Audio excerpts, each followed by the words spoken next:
Dhaka medical college থেকে নিখোঁজ ২ বছরের শিশু ফুজাইলকে উদ্ধার করেছে র্যাব।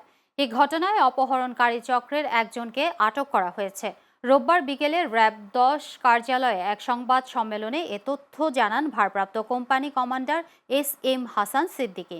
তিনি জানান, শনিবার দুপুরে খিলক্ষেত থানার নিকুঞ্জ এলাকার বসবাসকারী মোহাম্মদ মাজহারুল ইসলামের ছেলে ফুজাইলকে নিয়ে তার অসুস্থ নানাকে দেখতে তার মা ও খালার সাথে ঢাকা মেডিকেল কলেজ হাসপাতালে আসেন। কিছুক্ষণ পর ফুজাইলকে দেখতে না পেয়ে খোঁজাখুঁজি করেন তার মা।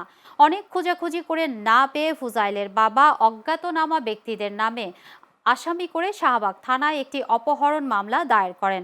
সন্ধ্যার দিকে ফোনে ফুজাইলের বাবার কাছে ৩.৫ লাখ টাকা দাবি করে অপহরণকারীরা।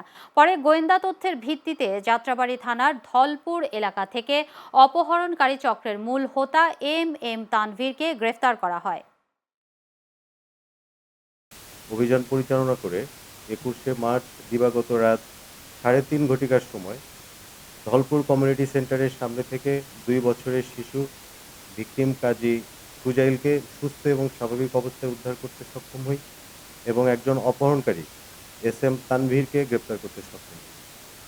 অপহরণকারী এম তানভীরের নামে পূর্বেও একাধিক মামলা রয়েছে এবং এই চক্রের সাথে জড়িত অন্যান্য অপরাধীদের গ্রেপ্তারে অভিযান অব্যাহত রয়েছে।